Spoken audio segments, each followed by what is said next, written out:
Hello friends, welcome to my channel. तो मैं हूं आपकी वंशिका मैम।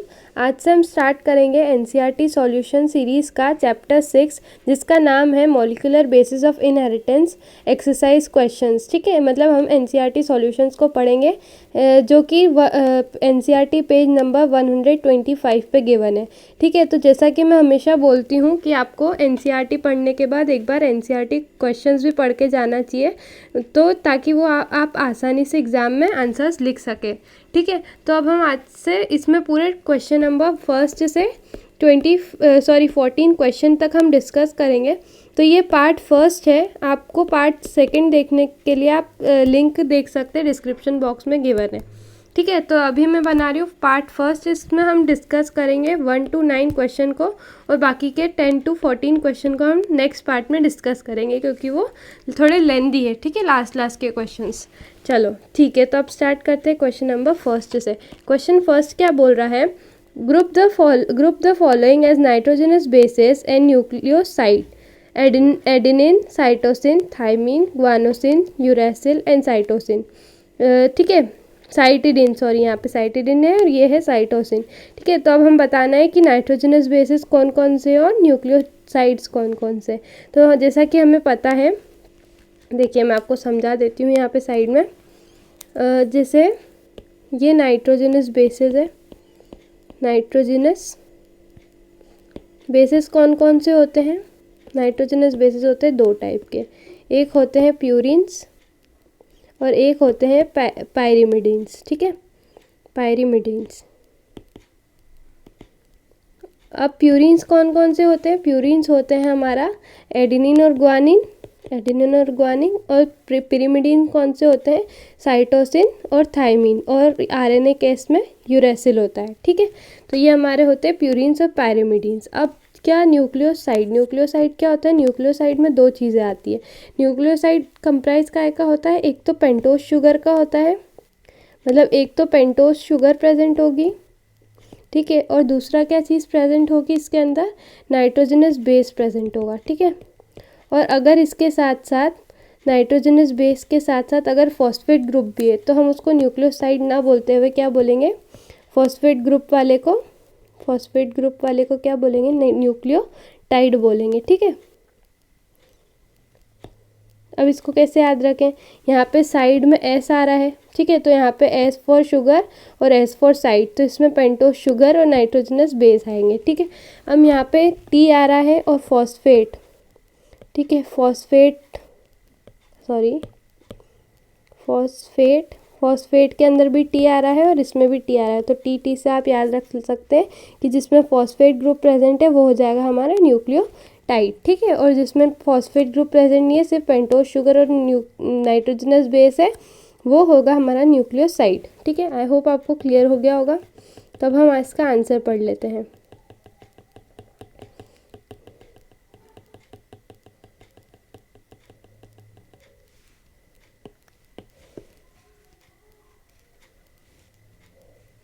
ठीक है, चलिए स्टार्ट करते हैं। इसका आंसर क्या होगा? इसका आंसर है nitrogenous bases present in a list are adenine, thymine, uracil and cytosine. तो ये चारों क्या होंगे? हमारे नाइट्रोजनस बेस होंगे। अब न्यूक्लियोसाइड जिसके अंदर फॉस्फेट ग्रुप प्रेजेंट नहीं है, सिर्फ पेंटोस शुगर और क्या प्रेजेंट होगा? नाइट्रोजनस बेस प्रेजेंट होगा, उसको हम बोलेंगे न्यूक्लियोसाइड। तो न्यूक्लियोसाइड क्या होंगे? साइटिडिन और ग्वानोसिन। ठीक है, क्योंकि यहाँ पे ये दो जो है वो क्या है? न्यूक्लियोसाइड्स है। ठीक है, अब हम बढ़ते हैं नेक्स्ट क्वेश्चन की तरफ। हमारा क्वेश्चन नंबर सेकेंड क्या बोल रहा है? Question second: if a double stranded DNA has 20% of cytosine, calculate the percentage of adenine in the DNA. अब हमें बताना है कि एडेनिन का परसेंटेज कितना होगा। ठीक है, और डीएनए जो है डबल स्ट्रैंडेड है, ये बात आपको ध्यान रखनी है। ये हमारा 2 मार्कर क्वेश्चन में पूछा जाते हैं। इस तरह के क्वेश्चन बहुत इंपॉर्टेंट है एग्जाम पॉइंट ऑफ व्यू से। ठीक है, तो यहाँ पे हमें क्या दे रखा है कि साइटोसिन क्या है? 20% गिवन है। तो चलिए मैं इसको आपको साइड में यहाँ पे समझा देती हूँ। देखो, अब जैसा कि मैंने आपको बताया प्यूरिन्स और पिरिमिडीन्स के बारे में, ठीक है। तो जैसे कि प्यूरिन्स किसके साथ बॉन्डेड होते हैं, पिरिमिडीन्स के साथ बॉन्डेड होते हैं, ठीक है, कॉम्प्लीमेंट्री होते हैं ये। तो एडेनिन किसके साथ बॉन्ड बनाता है, ये इज इक्वल्स टू नहीं है, यह क्या है, हाइड्रोजन बॉन्ड है, ठीक है, यह है हाइड्रोजन बॉन्ड। तो एडेनिन किसके साथ हाइड्रोजन बॉन्ड बनाता है, थाइमीन के साथ, और ये होगा डीएनए के केस में, ठीक है। अब एडेनिन बनाएगा डबल बॉन्ड यूरेसिल के साथ अगर आरएनए है तो, ठीक है, आरएनए में थाइमीन की जगह क्या आ जाता है, यूरेसिल आ जाता है। अब ग्वानिन ट्रिपल बॉन्ड मतलब ट्रिपल हाइड्रोजन बॉन्ड से लिंक होता है साइटोसिन के साथ, ये हमारा डीएनए और आरएनए दोनों में होता है, ठीक है। इस समझ आ गया आपको। तो अब हमें क्या गिवन है, अब हम बात करते हैं एडेनिन, थाइमीन और ग्वानिन और साइटोसिन की बात करते हैं, ठीक है। तो इसमें जो एडेनिन का एडेनिन गिवन है, एडेनिन कितना दे रखा है हमारे क्वेश्चन में, एडेनिन हमको कैलकुलेट करना है और साइटोसिन की हमको बता रखा है कि 20% साइटोसिन प्रेजेंट है। तो जैसा कि हमें पता है कि ये दोनों जो स्ट्रैंड है वो कॉम्प्लीमेंट्री होते हैं एक दूसरे के, और प्यूरिन्स और पिरिमिडीन, चरगाफ रूल क्या बोलता है, प्यूरिन्स और पिरिमिडीन्स का रेशो क्या होता है, इज इक्वल्स टू 1 होता है, यानी कि जितना पिरिमिडीन होगा जितना ही प्यूरिन होगा उतना ही पिरिमिडीन होगा, ठीक है। तो इससे हमें पता चल गया कि ये अगर 20% है तो हमारा ग्वानिन भी कितना होगा, 20% होगा। तो अगर हम देखें कि टोटल, जैसे हम किसी भी चीज़ को 100% लेते हैं, ठीक है, टोटल 100% होता है, तो 100% का यहाँ पे 20 + 20 तो कितना हो गया, 40 हो गया। तो अब बचा कितना हमारा, 60% बचा। तो अब 60% बचा तो 60% क्या होगा, एडेनिन और थाइमीन दोनों मिला के होगा। तो अगर हमें एक का बताना है, सिर्फ एडेनिन का बताना है, तो क्या कर देंगे, 60 को 2 में डिवाइड कर देंगे, 60 का आधा कितना होता है, 30 होता है। तो टोटल जब हम करेंगे 30, ठीक है, 60 + 40 100, ठीक है। इस तरह से हमने कैलकुलेशन की और हमें पता चल गया कि हमारा जो एडेनिन है वो कितना आएगा, 30, और थाइमीन भी आएगा 30। तो हमने क्या निकाल लिया कि एडेनिन का कितना परसेंटेज प्रेजेंट है, 30% है। पर ये रूल सिर्फ जब लगेगा जब डबल स्ट्रैंडेड डीएनए हमें क्वेश्चन में गिवन होगा तब, ठीक है। तो चलो अब हम आगे इसको पढ़ लेते हैं, एक बार इसकी थ्योरी पढ़ लेते हैं क्या दे रखा है। According to Chargaff's rule, the DNA molecule should have equal ratio of pyrimidines, cytosine and thymine, and purines, adenine and guanine। जैसा कि मैंने आपको बताया कि जो DNA मॉलिक्यूल होता है उसमें इक्वल रेशियो होता है पिरिमिडीन्स और प्यूरिन्स का, ठीक है।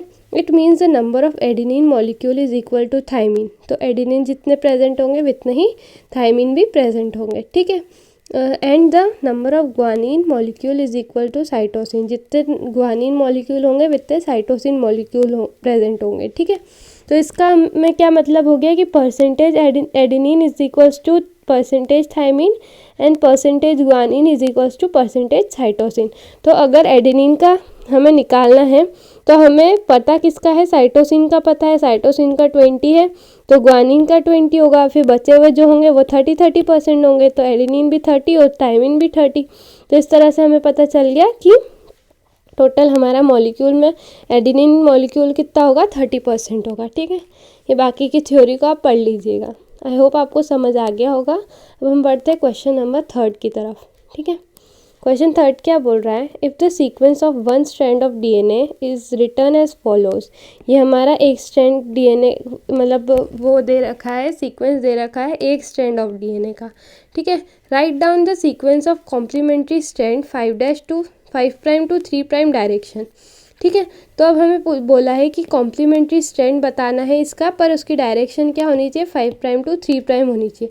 ये याद रखिएगा, कॉम्प्लीमेंट्री बोला है और 5' to 3' बोला है, यहाँ पे 3' to 5' नहीं बोला है, ठीक है। इस हिसाब से आपको पहले, अगर आप क्या करेंगे, सबसे पहले इसको यहाँ पे एडेनिन की जगह, एडेनिन का अपोजिट क्या होता है, थाइमीन, तो एडेनिन की जगह थाइमीन लिख देंगे, थाइमीन की जगह एडेनिन लिख देंगे। सी का अपोजिट क्या, जी का अपोजिट होता है सी, और सी का अपोजिट होता है जी, तो इस तरह से आप लिख देंगे। तो ये फिर आप क्या करेंगे, 3' to 5' डायरेक्शन में कर देंगे, पर ये क्या होगा, गलत होगा। हमें किस में पूछा है, 5' to 3' डायरेक्शन में पूछा है, ठीक है। तब हम इसका सॉल्यूशन देख लेते हैं। इसका सॉल्यूशन क्या है, the DNA strand are complementary to each other with respect to base pairs. तो जो डीएनए स्ट्रैंड होते हैं वो कॉम्प्लीमेंट्री होते हैं।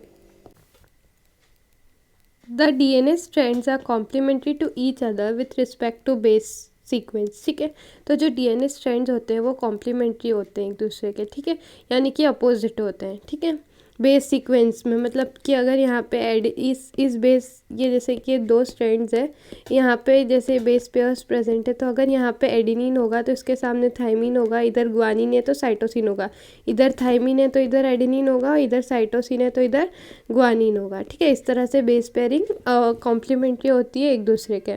ठीक है, तो hence the sequence of one strand of DNA is, चलिए इसको मैं जूम करके बताती हूँ। जैसे कि ये एक डीएनए का यहाँ पे गिवन है सीक्वेंस। ठीक है, ये सीक्वेंस दे रखा है। अब हम इसके बेस पेयरिंग करेंगे सबसे पहले 3 प्राइम टू 5 प्राइम डायरेक्शन में। ठीक है, तो अब यहाँ पे ए है तो यहाँ पे क्या हो जाएगा, ए का अपोजिट क्या होता है टी, टी का अपोजिट क्या होता है ए, जी का अपोजिट होता है सी और सी का अपोजिट होता है जी। ठीक है, तो ये हमारी ए टी जी सी का हो गया। फिर से A T G C, A T G C, A T G C, A T G C, A T G C, A T G C. यहाँ पे कितनी बार प्रेजेंट है ए टी जी सी, 1 2 3 4 5 6 7 बार प्रेजेंट है। तो एक बार हमने लिख दिया टी ए सी जी, वापस से टी ए सी जी। ठीक है, फिर से टी ए सी जी, फिर से टी ए सी जी, फिर से टी ए सी जी, फिर से टी ए सी जी, फिर से टी ए सी जी। ठीक है, इस तरह से हमने इसकी बेस पेयरिंग कर दी 3 प्राइम टू 5 प्राइम। पर हमको क्या इसका कॉम्प्लीमेंट्री स्ट्रैंड ये बनेगा। ठीक है, ये वाला, ये जो मैंने यहाँ लिखा है ना, यही यहाँ पे ये गिवन है आंसर के अंदर। ठीक है, पर हमें किस सीक्वेंस में पूछा है, डीएनए पॉलीपेप्टाइड हमें पूछा है 5 प्राइम टू 3 प्राइम डायरेक्शन में। तो अब हम कुछ नहीं करेंगे, ये क्या करेंगे कि ये 3 प्राइम टू 5 प्राइम है, तो इसको हम क्या कर देंगे, इस इधर डायरेक्शन में अपोजिट लिखना स्टार्ट करेंगे। ठीक है, यहाँ पे 5 प्राइम इधर आ जाएगा, 5 प्राइम इधर आएगा, तो यहाँ पे जैसे जी आया, जी सी टी ए। ठीक है, G C T A, sorry G C A T given है, जी सी ए टी, फिर जी C A T, G C A T, फिर जी सी ए टी, इस तरह से डैश डैश करके यहाँ पे लिख देंगे 3 प्राइम। तो हमारा आंसर इस तरह से ये हमारी बेस सीक्वेंस आ जाएगी। ठीक है, तो आई होप आपको ये क्लियर हो गया होगा। चलिए अब इसकी लैंग्वेज आप एक बार पढ़ लीजिएगा ताकि आप एग्ज़ाम में अच्छे से लिख पाएँ। अब हम बढ़ते हैं क्वेश्चन नंबर 4 की तरफ। ठीक है, क्वेश्चन 4 क्या बोल रहा है, if a sequence of coding strand in the transcription unit is written as follows। Transcription unit में कोडिंग स्ट्रैंड का सीक्वेंस ये दे रखा है। ठीक है, write down the sequence of mRNA। अब यहाँ पे क्या पूछा है, mRNA का सीक्वेंस पूछा है।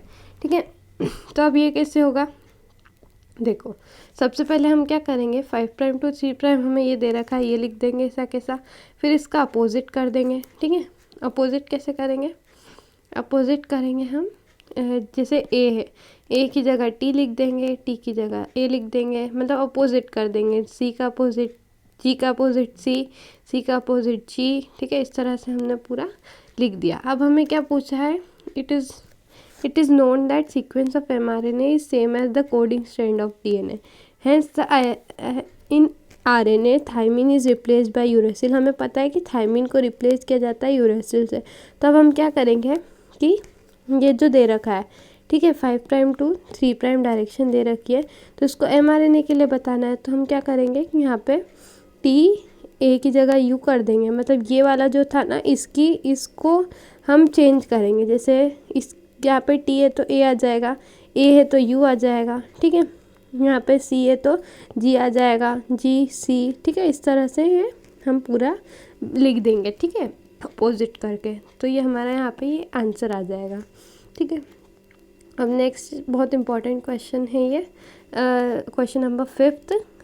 विच property of DNA double helix led Watson and Crick to hypothesise semi conservative mode of DNA replication. इसमें हमें डायरेक्टली क्या बताना है, वॉटसन एंड क्रीक का semi conservative model of DNA बताना है रेप्लिकेशन का, कि वो क्या था उसको एक्सप्लेन करना है। ठीक है, अब Watson and Crick observe that two strands of DNA are anti parallel and complementary to each other with respect to base sequence. जैसा कि वॉटसन और क्रिक ने क्या बोला था कि जो दो स्ट्रैंड होते हैं डीएनए के, ये इस तरह से हमारा डीएनए का स्ट्रक्चर होता है, तो इसके ये जो है ना, ये दो क्या है, डिफरेंट स्ट्रैंड्स है, ठीक है। एक सेकेंड, इस तरह से होता है ये। तो ये डीएनए के ये वाला और ये वाला क्या है, स्ट्रैंड है। यहाँ पे बेस पेयरिंग प्रेजेंट होती है, ठीक है, दोनों साइड ना। ये इसमें क्या एंटी पैरेलल होते हैं, मतलब कि ये आमने सामने होते हैं। अगर इसको इस तरह से खोल दिया जाए तो इस तरह से दिखेंगे। और कॉम्प्लीमेंट्री बेस पेयर्स होते हैं, यानी कि एडेनिन के सामने थाइमिन, ग्वानिन के सामने साइटोसिन, इस तरह से अपोजिट बेस पेयरिंग प्रेजेंट होती है जो कि कॉम्प्लीमेंट्री होती है एक दूसरे के, ठीक है। This type of arrangement of DNA molecule lead to hypothesis of that DNA replication is semi conservative. तो ये अरेंजमेंट जो डीएनए का है वो बताता है हाइपोथेसिस डीएनए रेप्लिकेशन की, कि डीएनए रेप्लिकेशन क्या होता है, सेमी कंजर्वेटिव होता है, ठीक है।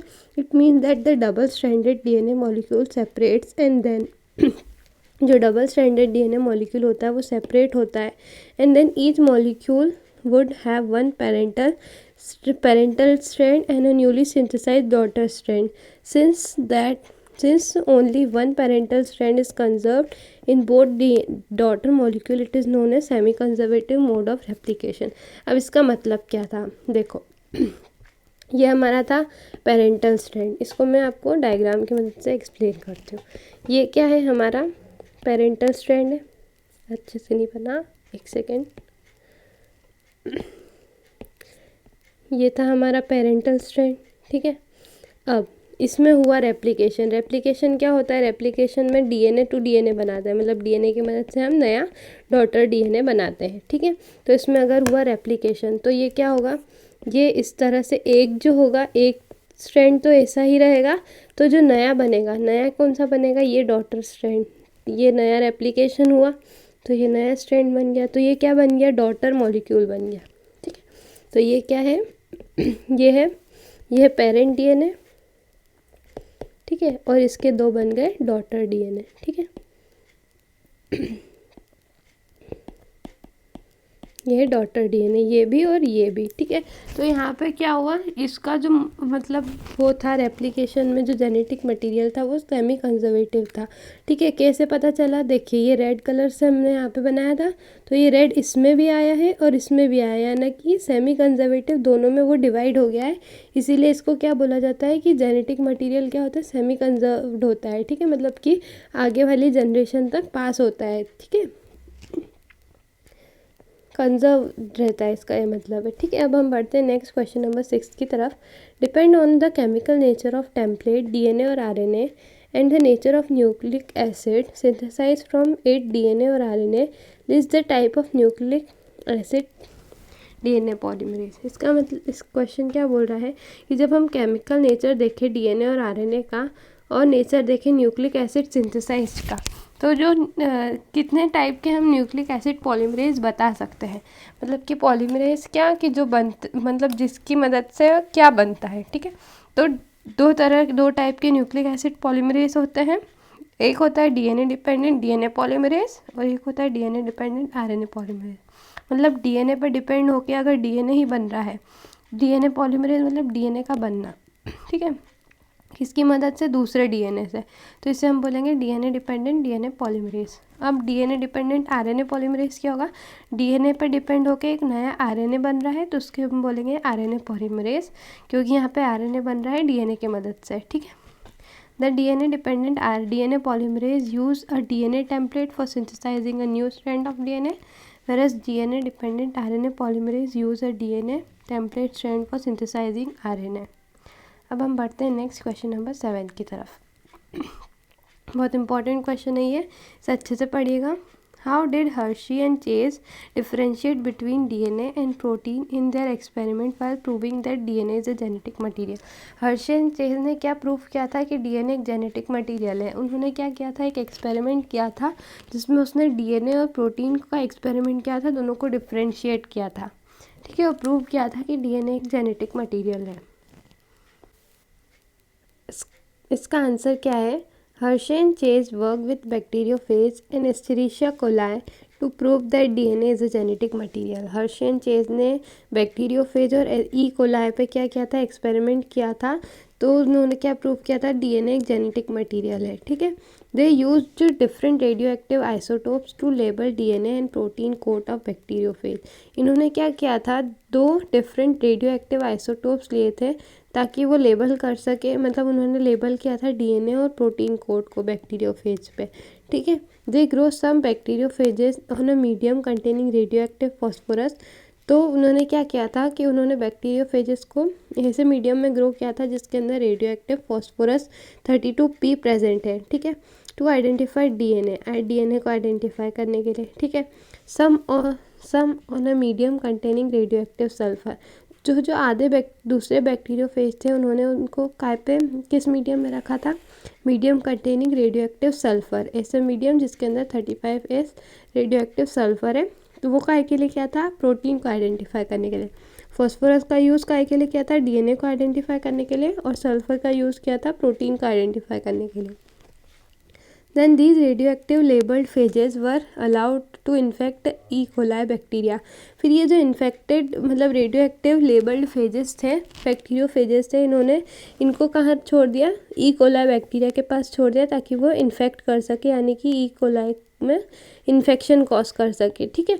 After infecting the protein coat of bacteriophage was separated from the bacterial cells by blending, ठीक है। अब जो इस इन्फेक्ट होने के बाद क्या हुआ, जो प्रोटीन कोट था बैक्टीरियोफेज का वो सेपरेट हो गया। कैसे हो गया, बैक्टीरियल सेल से कैसे सेपरेट हुआ, ब्लेंडिंग करके या फिर सेंट्रीफ्यूगेशन करके वो क्या हो गया, उसका जो मटेरियल था जेनेटिक मटेरियल वो सेपरेट हो गया, ठीक है। Then subjected to process of centrifugation, blending या फिर सेंट्रीफ्यूगेशन कर दिया।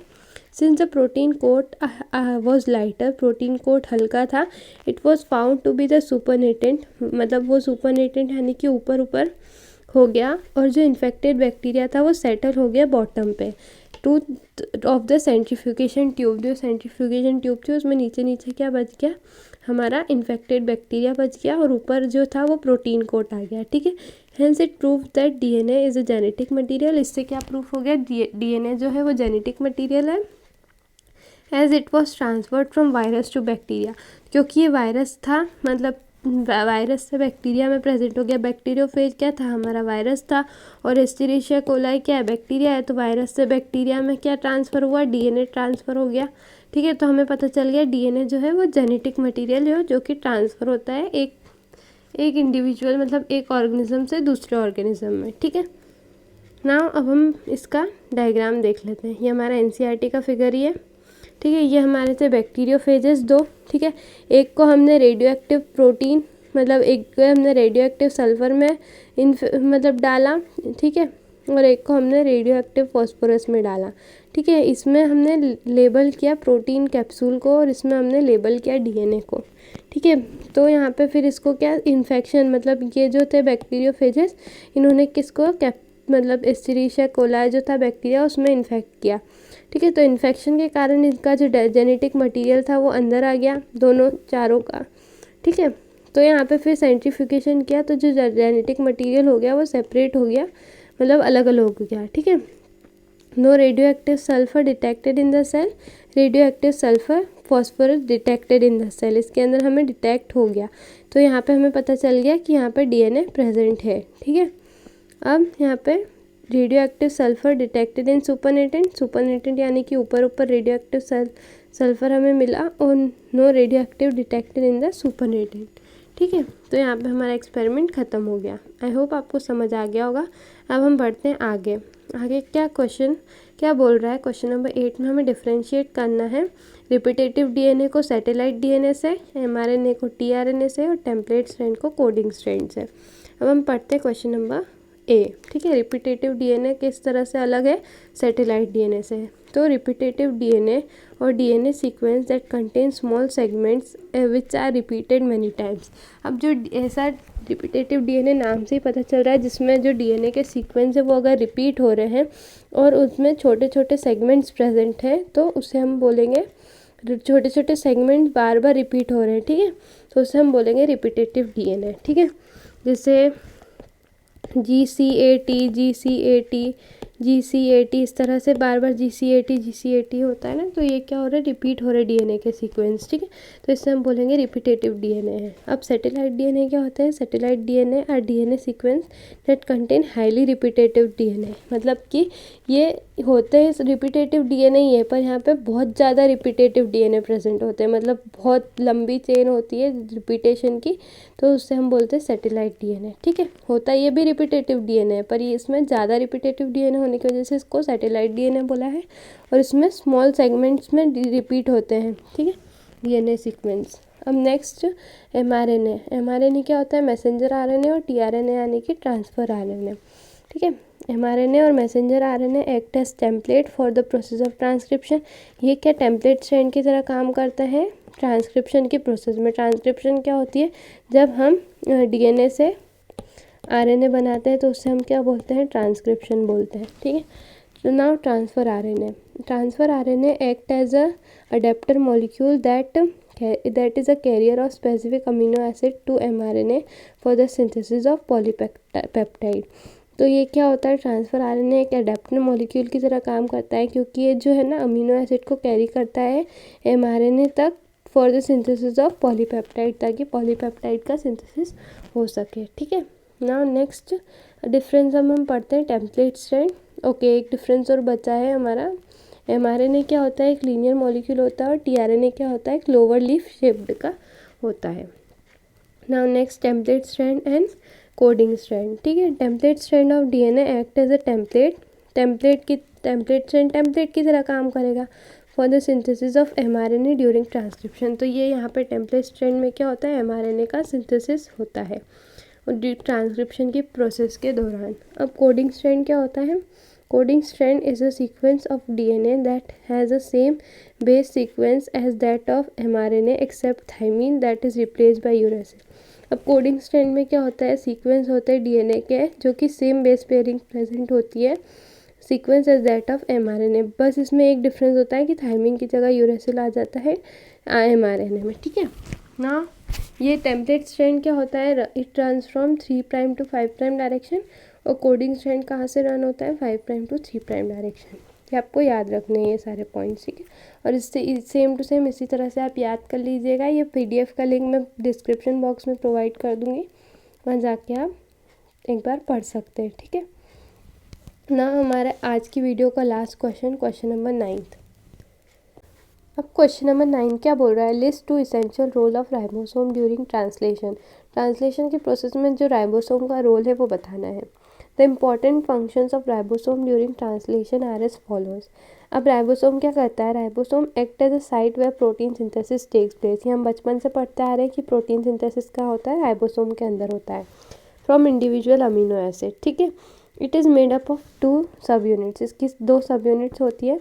द स्मॉलर सब unit comes in contact with mRNA and forms a protein synthesis complex. तो जो छोटी सब यूनिट होती है वो एमआरएनए के कांटेक्ट में आके क्या बना लेती है, प्रोटीन सिंथेसाइजिंग कॉम्प्लेक्स बना लेती है, ठीक है।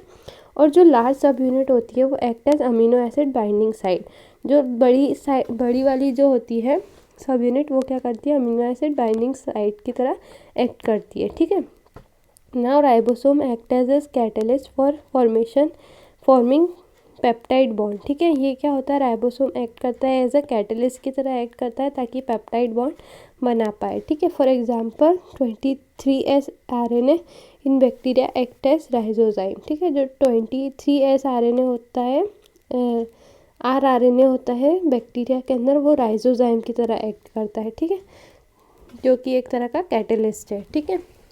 तो आई होप आपको सारे क्वेश्चन समझ आ गए होंगे। अगर नहीं आए तो एक बार और वीडियो में पीछे जाके एक बार देख लीजिए, और कुछ भी डाउट है इस वीडियो से रिलेटेड तो आप कमेंट कर सकते हैं।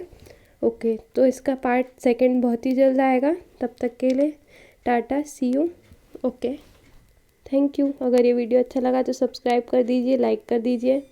Okay, bye.